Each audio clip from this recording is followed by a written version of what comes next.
Эс аудио үзүүлж байна. Хэрв та бэлэн бол чихвч хийцүү.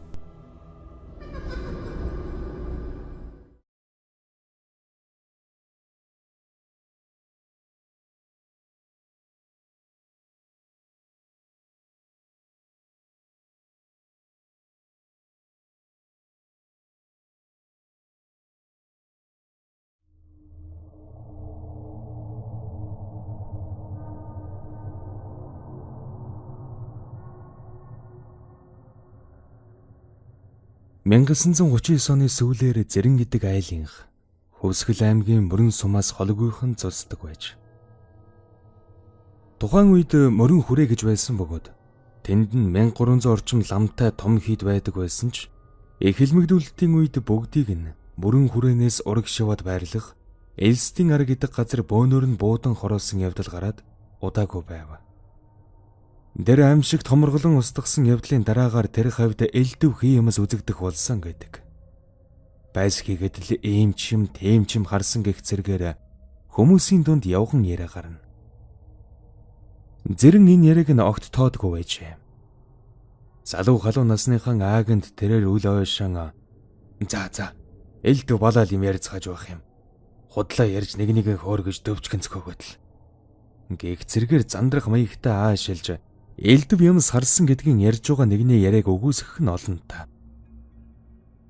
Гэтэл 1939 оны хаврын өдөр Зэрэн адуугаан хайж энэ тэрүүгээр давхсаар байгаад ололгүй шөнө болгожээ. Харанхуй нөмөрч үзэгдэх орчин бараантан байх үед тэрээр мордогоон гэлдэрч явахтан айл байхыг үзэж адууныхан сургийг гаргах санаатай очжээ. Гэрт орвол нэг ширхэгла модон ширээн дээр асаасан байх бөгөөд хоймрын орон дээр нэг хүн буруухаараа твтчихсэн. Харин наан зуухны дэргэд нэг бүсгүй зуухруугаан гөлрөн сууж байсан байна.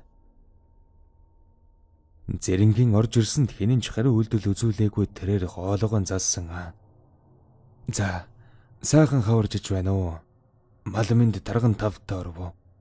Гэхэд сая нэг юм хоймрын орон дээр цаашаараа твтэж байсан хүн үг дуугар үг гин. За хурч явна та. Гэхдээ тэр хачин гэр хүнтэй минь бас мэдж байгаа хэрнээ орноосоо босохгүй.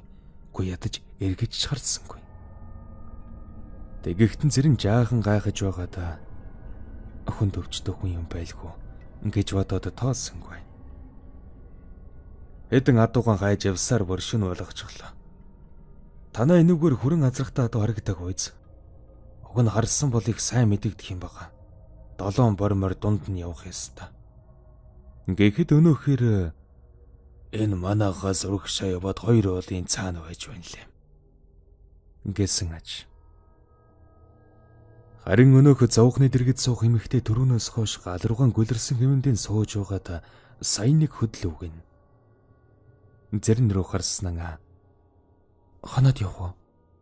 Шинээр энэ хавар хүн явхаа байлсан. Богждгөр үзэгддэг гэх юм билээ. Гэж хэлэхдээ Зэрэн тавхийн цочиж одоо энэ айлаас гараад харанхуйд гэрийн зүг мордогоон гэлдэрнэ гэхээс хачин их айдас нь хүрээд эхэлжээ. Зэрэн толгойд өхөж би энд дээлтийн газар хэвтчихье. Маргааш өглөөхөд л гэж хэлэхдээ босгүй. Зөв гэж хэлээд бас ч хоймрын орлоо очин өнөөх буруухаараа твдэд байсан нэрийн өвөрт ороод хэвтчихв. Тэгснэн шууд л юугүй өнөөх хоймрын орон дээр байгаа хоёр эрэмийн ажил хийгээд эхлэв болол та. Эмэгтэй хүнийг эншин гэн ахтуу сонсдод явчихж. Зэрэн дотроо гайхаж намайг сэрүүн байгааг мэдэж байж шууд л үүлэн бурууны ажил хийгээд ямар сонин хүмүүс вэ гэж бодсон байгаа юм. Манер тэр хоёрын ажлыг дуусхийг хүлээцэн амьсгаагаан даран хэвдэж байгаад унтаад өгчээ. Гэтэл юу болсон гэж санана. Өглөө нь манер айлд биш. Гадаа морныхон эмээлийг дэрлээд хэвдэж байсан байгаа юм. Сандарсантан өндөж босоод иргэн тойрно харвал ойр хавьд нь ямар ч айл байхгүй байсан ба.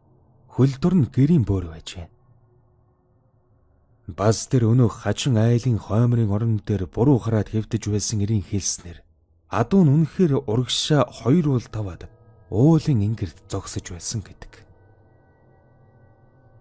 Энэ хэрэг явдлаас хойш 2 сар гаруй хугацаа өнгөрсөн хойно Зэрэн дахин нэг орой өвхрийн тууж ирэхээр явжээ. Нар дөнгөж жаргасны дараахан нэг жалганд ишиг майлах сонсдсон байна. Тэгэхэр нь яваад очивол үнэхээр хөөхөн цэнхэр ишиг байхаар нь вориносон бууж өнөг ишгийг өөрдлөхтө зэрэгцсэн. Яасан хөөхөн ишиг вэ гэж амандаа бовдонсон чинь харин тийм ээ гэж хэлсэнд манер зүрхэн зогсож шахам. Хамхан моринд мордоод хамаг хурдаар нь гэрийн зүг давхиулсараа хагас угас ухаантай юм гэртэн орж ирсэн байна. Ингээд энэ бүхний дараа Зэрэнг галзуурсан гэд аймгийн төвийн эмнэлэгт аваажсан бөгөөд нутгийнхан дахиж түүний бараг хараагүй гэдэг. Өнөөдөр тэрхүү элстийн аргийнх газар нь мөрөнгийн хогийн цэг болон хувирсан байгаа юм.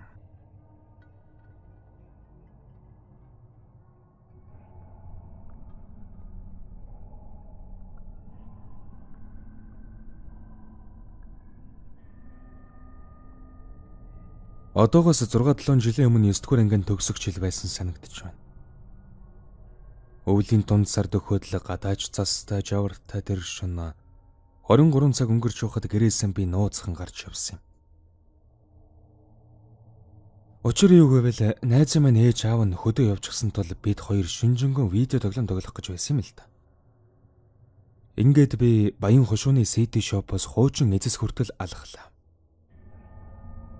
Годомжнаас гарч дараагаар нь зам гараад жаахан алхаж байтал хажуунаас нэг ихч гарч ирээд юу юугүй сугадан авч хамт алхахыг гэдэг юм байна. Би ч сандарсан даа. За энэ гэж хэлээд л чимээг хүүхэн алхаагаан тааруулаад явж байтал өнөөх ихч чинь түрүүнээс хойш юм ярихгүй байж байсан нь гинэтгэн инээгээд миний дөө их чинь чамайг гэрт чинь хүргээд өгье гэсэн юм. Бич нэг ихэн бодолгүй. За одоо яах юм бэ ихч ингэж ихэд алхаж байлаа. Өмнө нь 4-5 минут л алхаад хүрдэг байсан чинь энэ удаад амар удаан яваад байгаа юм шиг санагдаад л. Гэхдээ тэгээд нэлийн удаан алхлаа. За 7-гийн автобусны буудлаас цааш явбал бүр газар хорогддгоо. Уг нь бол яалтчгүй зүгээр алхаад л яваад байгаа юм л та. Тийм явж байгаад санаандгүйхэн доошо харчихсан чинь хамт алхаад байсан ихчийн хөл нь харагддаг юм байна. Гэхдээ зүгээр л юу ч харагдахгүй байсан. Би хайгаад за ихчээ.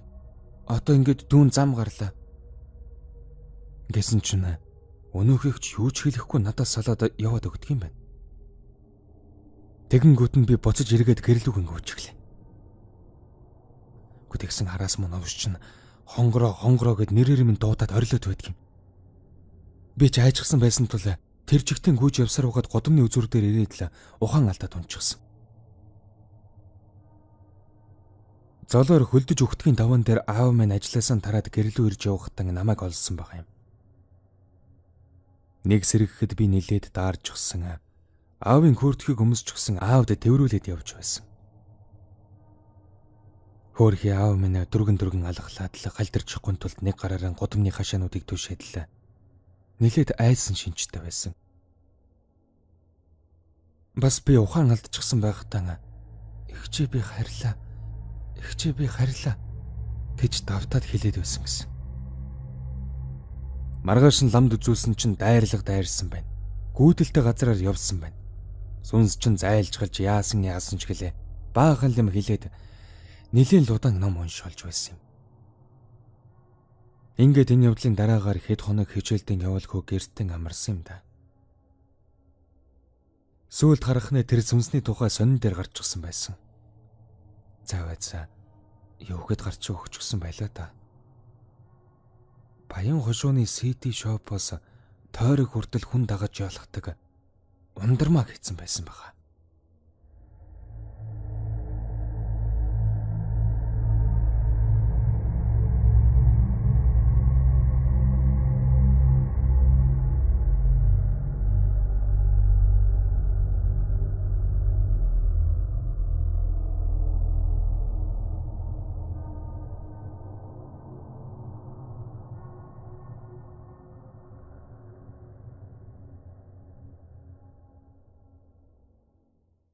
Хэрэв та дараагийн шин сонирхолтой бичлэгүүдийг цагааллгүй үзмээр байвал манай сувгийг subscribe дарж хажууд нь байрлах хонхон дээр дарахаа бидхи мартаарай.